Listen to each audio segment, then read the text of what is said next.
wherever you are.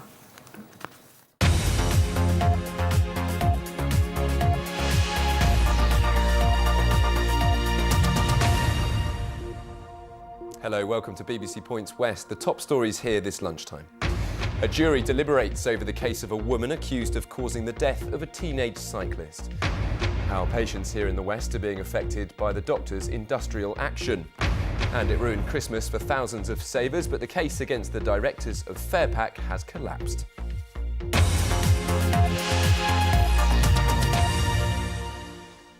Now, the jury has retired to consider its verdict in the case of a woman accused of causing the death of a teenage cyclist by taking part in a car chase through Taunton. Amy Hoffmeister was killed when a car careered out of control at high speed. Leanne Burnell wasn't at the wheel of that car, but the prosecution says she was still to blame for the crash. She denies she was involved in a race and says she was driving at speeds lower than 30 miles per hour. Clinton Rogers was in court this morning and joins us now. Clint, just tell us what the jury's been hearing today. Well, it's day 4 of this trial and the jury has been hearing the judge summing up the evidence that they've heard so far this week. And Judge Graham Hume-Jones has told them that they need to consider that coldly and analytically. He said it would be understandable that a case like this involving the death of a teenager in such circumstances would engender high emotions, but they needed to put that to the back of their minds and consider only the facts. Now, Amy Hoffmeister was killed as she cycled home in June last year. A car travelling at speed went out of control and careered into her. Now, at the wheel of that car was Leonard Jones. He has already pleaded guilty to a charge of causing death by dangerous driving and he'll be sentenced later. But it is the prosecution's case that that crash was caused because Jones was involved in a race, a car chase through the streets of Taunton, and it's their contention that the driver of that second car was Leanne Burnell, and that is why she too is now facing a charge of death by dangerous driving, a charge which she denies. She, as you said in your introduction, claims there was no chase and that she was not driving any faster than 30 miles an hour. Well, the jury has gone out to consider its verdict and we'll hear from them as soon as they finish, whenever that might be. Back to you. OK, Clinton, thank you very much. The health service in the West says there has been minimal disruption for patients from today's action by doctors. In Wiltshire, just a third of GP practices are affected. In Somerset, that number is a quarter. Hospitals have rescheduled a small number of operations, they say. Our health correspondent Matthew Hill joins us live now from Frenchay Hospital in Bristol. Matthew. Well, Andrew, North Bristol Trust is one of the largest hospitals in the country, and yet officially I've been told that fewer than a handful of routine operations and appointments have been cancelled. But behind the scenes, a larger number of procedures would have been deferred. Paul Waltrop has been assessing the effect of today's action. Business almost as usual at this GP's practice in Bristol. A sign told patients that doctors here weren't taking action. They're disappointed at changes to their pensions, but don't want patients to lose out. I don't think it's the right time in our economic climate to start talking about striking. We are well paid. Yes, there have been cuts, and we could come back to that, but we are basically well paid and our pension is good. And in an environment where lots of people haven't got a job and haven't got a pension, it isn't going to be received well. Disruption has varied. It's affected 2/5 of practices in the Bristol area, leaving patients rather unsure. I rang this morning to see if they were going to be open today. At the Royal United Hospital in Bath, most doctors are working normally. They planned ahead and rescheduled some non-urgent appointments. Emergency care is completely functioning as normal. We're stood here at the moment in the main operating theatres at the RUH, and as you can see, these theatres are open. We normally do between 60 and 70 operations every day. What has happened today is that 9 patients have had to have their operation postponed until later on in the month. The disruption puts the health service under more pressure, bringing condemnation from all main political parties. When I spoke to local GPs, there were quite a few who were deciding to actually reject the advice of the BMA and not go on strike, which is extremely welcome. We'll know in the next couple of weeks the actual real impact and damage that this strike has done. But as I said, it's going to mean a lot of distress for patients today and over the next coming weeks. Doctors will be back working normally tomorrow, at least until the next action. Paul Baltrop, BBC Points West, Bristol. Well, the doctors most affected by these changes are young doctors, and joining me now is a medical student who works at the hospital, Marion Matheson. Why are you supporting this action? We're supporting the action today because we have a deal made in 2008 with the government that made our pensions fair, sustainable and affordable, and the government's gone back on that and hasn't come back to the negotiating table. But times are hard now, much harder than they were 4 years ago. Why should you be being paid more for pensions? We're not being paid more, we're not asking for a better deal, we're asking for a fair deal, and one that we have. And working in the NHS, I think we're well aware of how difficult the economy is right now. But, you know, some patients won't have had their operations today, which they should have had. And patient safety is absolutely at the forefront of every doctor's mind. But unfortunately, we have done our best to reduce inconvenience as much as possible. Well, thank you very much. Well, elsewhere in the West with family doctors, there's a wide variation in the percentage of those practices taking part in the industrial action. If we look across the patch, well, in Gloucestershire it's 46% taking action of those surgeries. In the wider Bristol area, 42%, Wiltshire 36%, and Somerset 26%. So what that tells us is that feeling among family doctors is running perhaps lower than it is among hospital doctors, but that's not surprising because they won't be affected by the changes as much. Back to you. OK, Matthew, thank you very much indeed. The case against 9 former directors of the Christmas hamper business Fairpack has collapsed. The Swindon-based company folded in 2006, owing almost £40 million to its customers.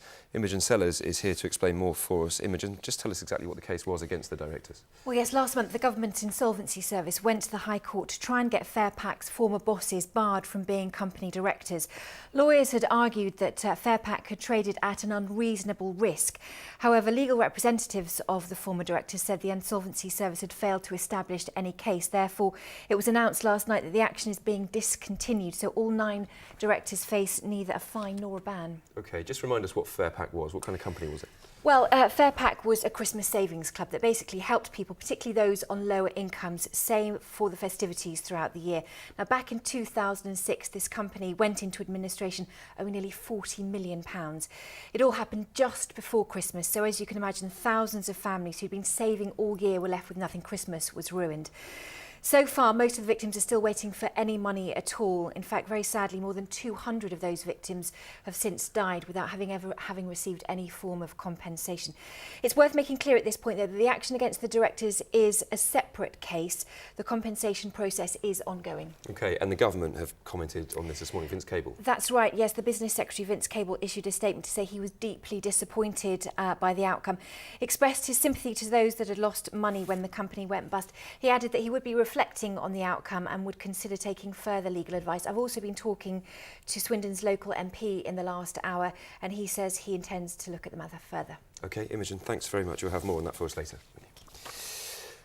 The future of Filton Airfield is being considered by a government inspector today. An agreement's been reached which will keep the Great Western Air Ambulance based at the airfield, but plans have also been put forward to build 2,500 homes on the site, although some campaigners want to keep it as an airfield.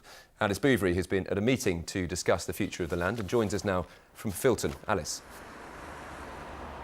Yes, this is what they've been discussing this morning, the future of Filton Airfield. BAE Systems, which owns the airfield, wants to close it by the end of the year, and South Gloucestershire Council has supported that stance and is proposing that up to 2,500 houses be put on the site instead. But campaigners who want to keep it open as a runway see this as their last-ditch attempt, really, in front of a government inspector to put their case forward, and they're hoping that the inspector, come September when he puts his recommendations to the council, will ask South Gloucestershire Council to take their plans back to the drawing board. But obviously when BAE Systems first made the announcement last year that they were going to close it, it put organisations like the Air Ambulance stationed here, put their future into jeopardy. When we spoke to them yesterday, no deal had been reached, but after what they call intense negotiations, a statement of common ground has been published, which means that they can stay at their site until 2014, when a new base in another part of the airfield will be built, bringing great relief to the charity. What it means is that we actually have a future now, and we can see where we're going, and we can carry on delivering the vital life-saving services that we've been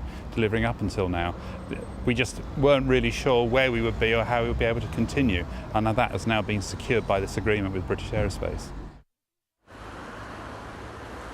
And what's also emerged this morning is there's new hope for the Concorde Museum. This meeting in front of the Government Planning Inspector will last 2 weeks. So this part discussing Filton is just a very small part of what they'll be discussing. But what did emerge this morning when BAE Systems was speaking was that they've been in intense discussions with the Concorde Trust and the Bristol Aero Collection to try and find a new home for Concorde and that collection. They said they're very hopeful of being able to bring that museum to this part of South Gloucestershire. OK, Alice, thank you very much indeed.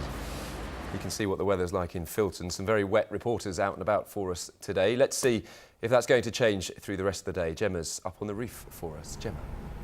I'm afraid it's not going to change for the rest of the day, Andrew. Indeed, the next few days distinctly unsettled, and officially it's the first day of summer. The summer solstice happened just after midnight this morning, and it was absolutely hammering it down. Then if we take a look at how the rain spread in yesterday afternoon, it crept across the region. Everybody got a real soaking. Many people were woken up overnight by the ferocity of the rain. And whilst it's raining now and will continue to rain, it won't rain as much as it did last night. Yesterday we had weather warnings out. So there was the summer solstice, 9 minutes past midnight. It was raining, and this afternoon more rain to come. It's been intermittent here up on the roof, quite light and patchy at the moment, but we have had heavier bursts not just across Bristol but the whole of the West Country, and during this afternoon everybody getting a bit of a soaking. We may see some hail, we may even hear a little rumble of thunder, and temperatures, because of the cloud, the wind and the strengthening breeze, suppressed under all that rain. 16, 17 Celsius, the best that can be achieved. This evening and tonight, that rain, it takes a long time to clear its way away northwards, but it will clear away. Tomorrow morning's rush hour, once again, a rather damp affair, standing water and spray. The only glimmer of positivity is with the cloud and the rain. Temperatures and rain in double figures overnight, but it's largely academic. The next few days are very unsettled indeed. Tomorrow it's a strengthening wind that will actually be the problem, gusting in from the southwest up the Bristol Channel, touching gale force at times, but still very blustery inland. And again, with the showers, the cloud and the breeze, the temperatures struggling. And then into the weekend, once again, much like last weekend, very unsettled indeed. Further spells of rain and showers, still very breezy and still very cool for June. Gemma, thank you. That's the way things look here in the West this lunchtime. Our next bulletin is at 3 o'clock with more on all of the stories you've seen in the lunchtime programme. For now, though, whatever you're doing, enjoy your day. Bye-bye for now.